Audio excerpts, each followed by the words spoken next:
नमस्कार साथियों, मेरे YouTube चैनल सीके हिंदी सागर में आप सभी का स्वागत है। जैसा कि आप लोग मंदाकिनी का दूसरा पाठ सुभागी नामक शीर्षक पढ़ रहे हैं। आप लोग कल पार्ट 1 पढ़े थे। आज पार्ट 2 पढ़ेंगे। कल आपने पार्ट 1 पढ़ा था, आज आप लोग पार्ट 2 पढ़ेंगे। तो आप लोग जैसा कि देख पा रहे हैं कि यहाँ पे कहानी देख पा रहे हैं सभी लोग अच्छे से, और इस कहानी को आप लोग पढ़ेंगे। तो प्रारंभ किया जा रहा है। देखिए, एक लाइन हम पीछे से आ रहे हैं। जैसा कि हम लोगों को यहाँ से आज अध्ययन कराना है और करना है, तो देखिए सभी लोग, एक लाइन हम बैक भी आते हैं। जब सज्जन सिंह आए थे तो क्या किए थे? उन्होंने देखा कि नाड़ी धीमी पड़ गई थी। किसकी? आप समझ रहे हैं? महतो की। जिंदगी के दिन भर गए थे, पूरे हो गए थे। आँख में आंसू करके बोले कि कैसी तबीयत है, आपकी कैसी तबीयत है?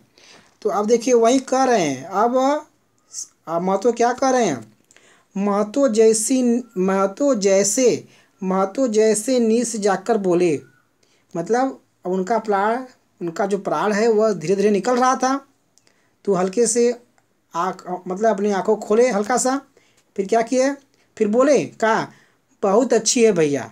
अब देखिए मरने वाले हैं फिर भी क्या कर रहे हैं?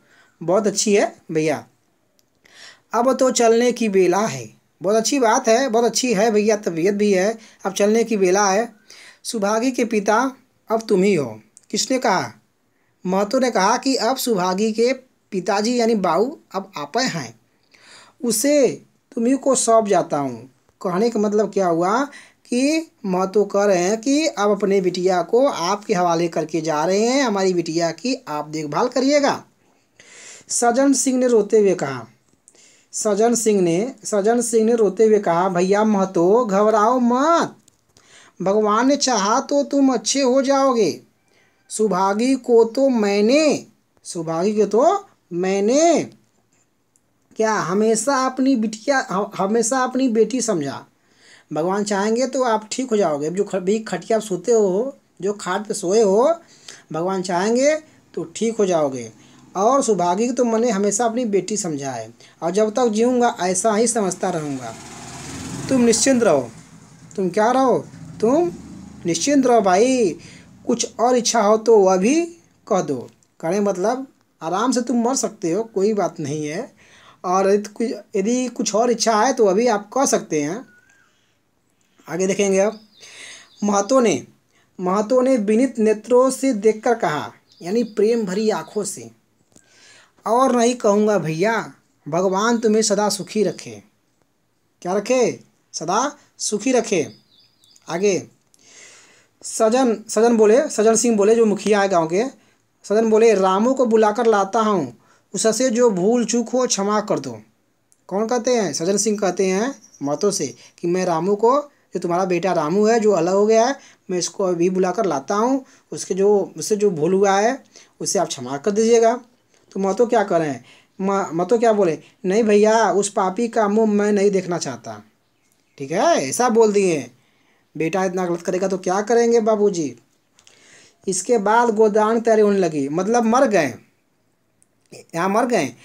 इसके बाद गोदान की तैयारी होने लगी, वहीं जो होता है सब कुछ क्रियाक्रम। इसके बाद गोदान की तैयारी होने लगी। रामू को गांव भर ने समझाया, वह अंत्येष्टि करने पर राजी न हुआ। कहने मतलब वह जैसे कि जहाँ लाश जलता है वहाँ पे जाने के लिए तैयार नहीं हुआ। गांव वाले भी समझाएं, और जो वह क्रियाक्रम जैसे कि मर गए तो उनके लिए मरने के बाद क्या होता है सभी लोग जानते हैं। तो उसके लिए तैयारी होने लगी। उसके बाद गांव वाले समझाया, फिर भी वह राजी नहीं हुआ। अग्नि के लिए वो राजी नहीं हुआ। फिर क्या हुआ? जिस पिता ने मरते समय, मतलब उसने बोला कि जिस पिता ने मरते समय मेरा मुंह देखना स्वीकार नहीं किया, वो बाबू बोल रहा है, वह मेरा न पिता है न मैं उसका बेटा। अब वही देखिए, मर गए पिताजी, मर गए, तैयारी होने लगी तो नहीं आया। गाँव भर समझाया कि अग्नि दे दो, नहीं किया, राजी नहीं हुआ। बोला कि जो जो पिता मेरा मुंह नहीं देखना चाहता वो न मेरा पिता है न मैं उसका बेटा, ऐसा बोल रहा है। आगे देख सकते हैं आप लोग। लक्ष्मी ने दाह क्रिया की, मतलब उसकी पत्नी, मतलब महतो की पत्नी यानी सुभागी की मम्मी, मतलब रामू की मम्मी लक्ष्मी ने दाह क्रिया की, दाह क्रिया की। भाई मतलब बेटा नहीं आया तो क्या होगा, तो उसकी पत्नी कर रही है। सुभागी ने सारी व्यवस्था की, जो बिटिया है वो सारी व्यवस्था की। इन थोड़े से दिनों में सुभागी ने न जाने कैसे रुपए जमा किए थे, मतलब बहुत कम उम्र में, बहुत कम समय ही हुआ है सुभागी का भी, पता नहीं कैसे वो रुपए इकट्ठा कर चुकी है, कुछ ना कुछ रुपया इकट्ठा करी है। जब तेरहवीं का सामान आने लगा, यानी तेरही का पुड़ियाई का, जब तेरही का सामान आने लगा तो गांव वालों की आंखें खुल गई कि अरे इतना कैसे ला रही है, इसके पास पैसा कहाँ है। तो देखते हैं, आगे चलते हैं। तेरहवीं के दिन सारे गांव के लोग का भोज हुआ, यानी पूरे गांव वाले लोग मतलब भोजन करने के लिए आए। चारों तरफ वाहवाही मच गई, अरे सुभागी इतना अच्छे से खाना बनवाई थी, इतना अच्छा अच्छा भोजन बनवाई थी, मतलब वाहवाही होने लगा भाई। और जानते ही हैं कि लोग, खाने वाले लोग बाबत करते ही हैं, गांव वाले तो अधिक करते हैं, बड़ा बढ़िया बना था, बम बम खाते हैं खूब। तो देखते हैं, आगे चलते हैं।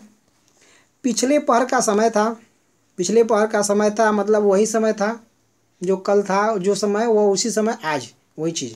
पिछले पहर का समय था, लोग भोजन करके चले गए थे,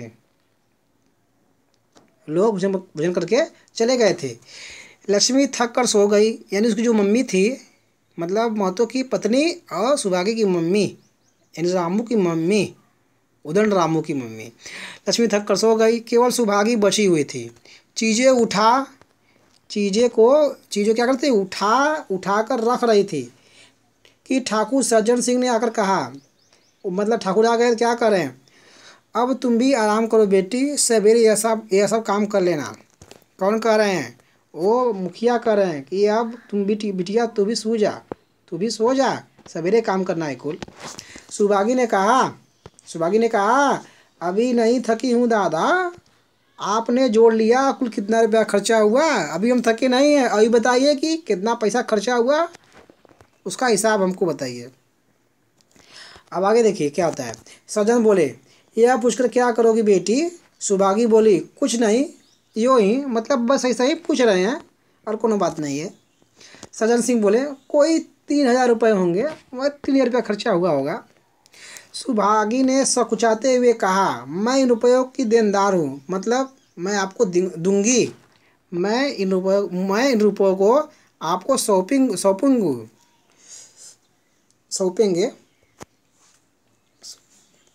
मैं इन रुपयों को आपको सौंप दूंगी उचित समय आने पर। देखिए आगे, पति के देहांत के बाद पति के देहांत के बाद से ही लक्ष्मी का दाना पानी छूट गया है, यानी उसकी मम्मी का भी। अब बाबूजी मर गए, अब मम्मी का क्या हाल है, उनका भी दाना पानी छूट गया। सुभागी के आग्रह पर, यानी जिद पर, चौकी में जाती चौकी में जाती, मगर निवाला गले के नीचे न उतरता, मतलब खाना खाने के लिए जाती लेकिन भोजन खा नहीं पाती। 50 वर्ष हो गए, 50 वर्ष हुए हैं, मतलब माता जी का एक दिन भी ऐसा न हुआ कि पति के बिना कुछ खाए उसने खुद खाया हो, मतलब 50 वर्ष हो गया लेकिन एक भी दिन ऐसा नहीं हुआ कि पति के बिना खाना खा ली हो, मतलब पति को खिला के तब खाई है, कहने मतलब यह हो गया।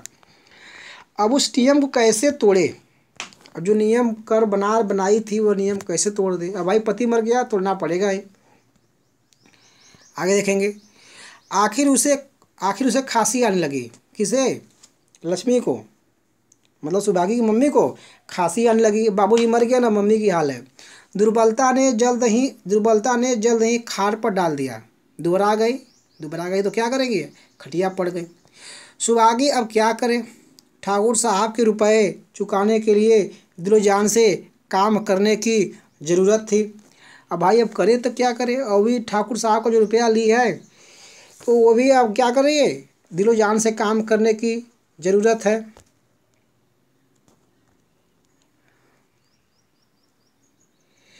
जो उसने कहने मतलब उसने खर्चा कितना हुआ, 3,000 रुपया। अब उसको चुकाना है तो ठाकुर साहब का वह काम कर रही है। चलिए तो देखते हैं फिर से।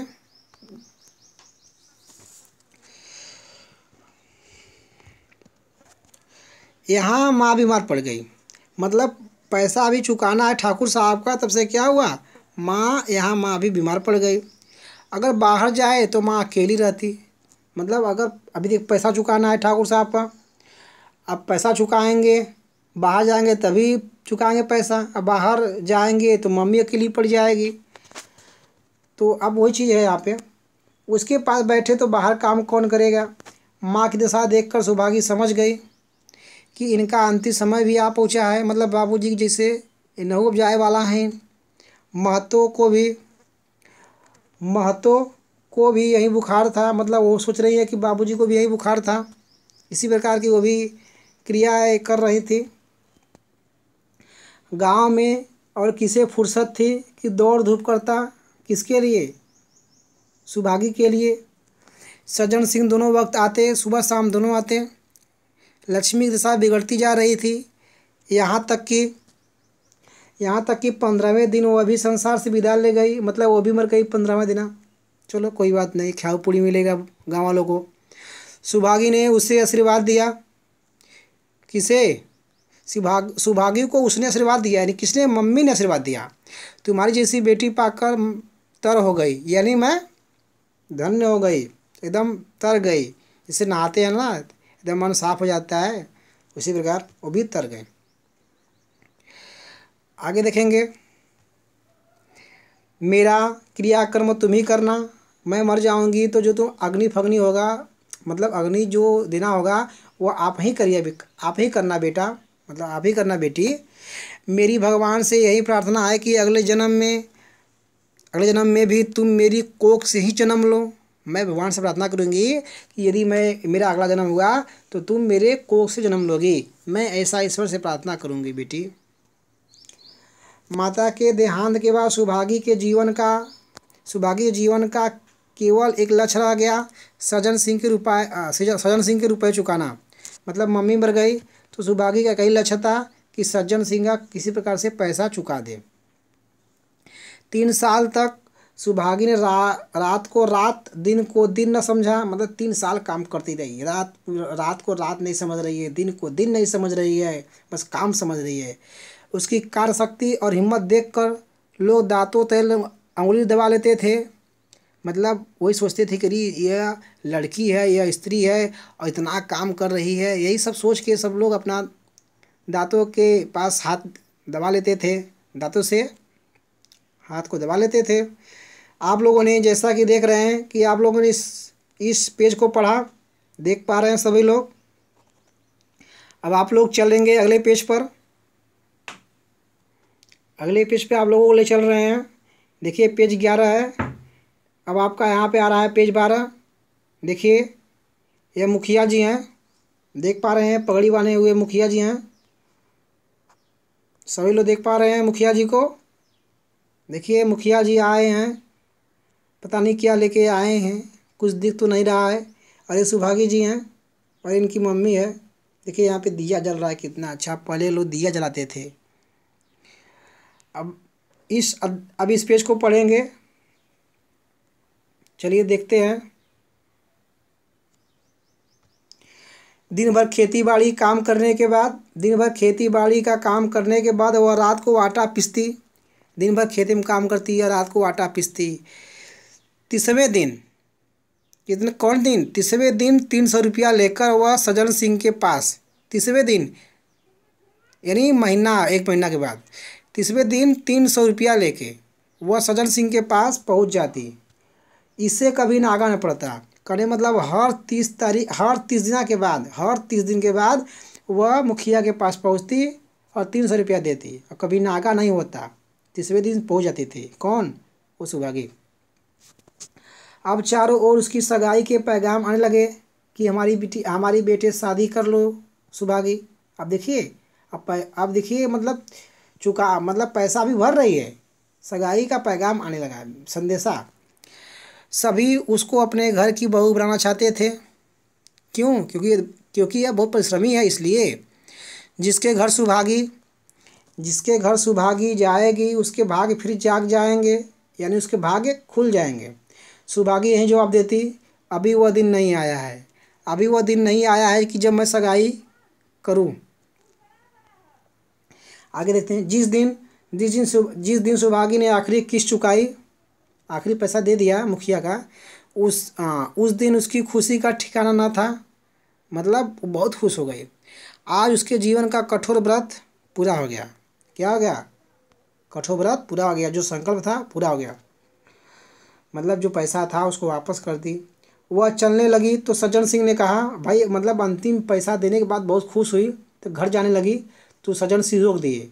बोले, बेटी तुमसे एक प्रार्थना है, कहो। कहूँ? मतलब बेटी कहो तो कहूँ, बताऊँ, मगर वचन दो कि मानोगी। आप देखिए आनंद आएगा यहाँ से। सुभागी ने कृतज्ञ भाव से देखकर कहा, एकदम दया के भाव से देखकर कहा, धन्य होने के भाव से देखकर कहा, दादा आपकी बात न मानूंगी तो किसकी बात मानूंगी? आप कहिए तो सही, आप जो कहेंगे हम मानेंगे।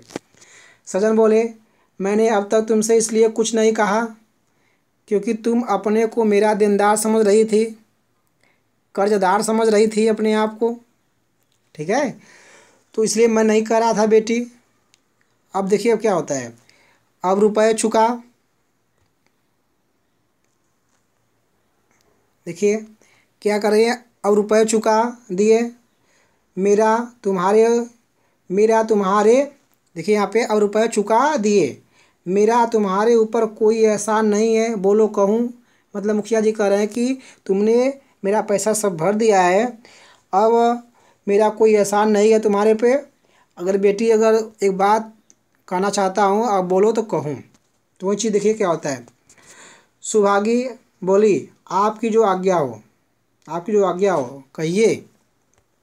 सज्जन बोले, देखो इनकार न करना बेटी, फिर कह रहा हूँ इनकार मत करना, नहीं तो मैं तुम्हें अपना मुंह फिर न दिखाऊंगा, मैं अपना मुंह तुझको नहीं दिखाऊंगा बेटी।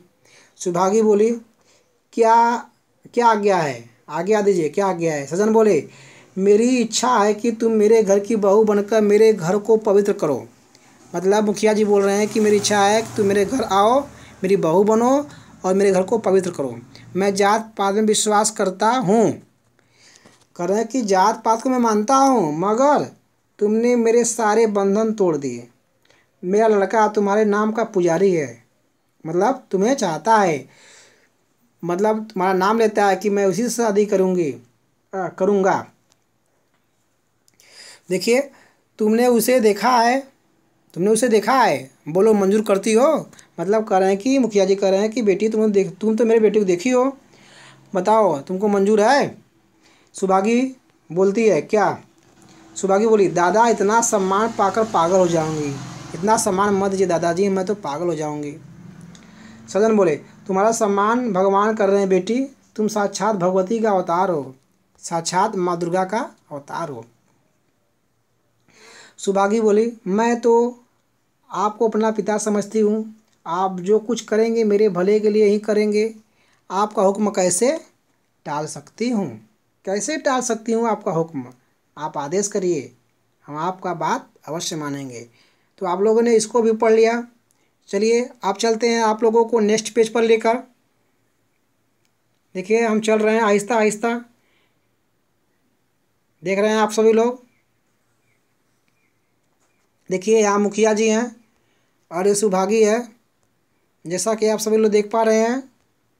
मुखिया जी, सुभागी, कितना अच्छा देखिए यहाँ पे पुष्प है या चित्र बना हुआ है, तो देख सकते हैं आप लोग। देखिए यह पाठ समाप्त होने की कगार पर है, देख रहे हैं सभी लोग ना, आप लोग भी खुश हो जाइए।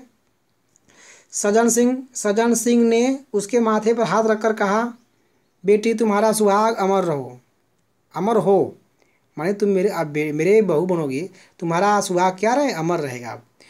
तुमने मेरी बात रख ली बेटी, मुझसा भाग्यशाली संसार में और कौन होगा। बेटी तुमने मेरी बात को मान लिया है बेटी, मुझसा भाग्यशाली संसार में और कौन होगा, मतलब मैं बहुत भाग्यशाली हूँ, वो मुखिया जी कह रहे हैं। तो क्लास 8 के विद्यार्थी, जैसा कि आप लोग देख पा रहे हैं, आप लोगों ने इस अध्याय को पढ़ा है, देख पा रहे हैं सभी लोग, आप लोग देख रहे हैं। देखिए यहाँ पे शब्दार्थ है। आप लोग वीडियो को रोक करके वीडियो को देखिए, अभी साफ़ हो जा रहा है, अभी साफ़ हो रहा है, थोड़ा वेट करिए। देखिए साफ़ हो गया। आप लोग वीडियो को रोक करके शब्दार्थ को लिख लीजिएगा, और नहीं समय आएगा तो आप लोगों के पास PDF फाइल पहुँचेगा, आप लोग उसमें से देख लीजिएगा शब्दार्थ को, भली बात है।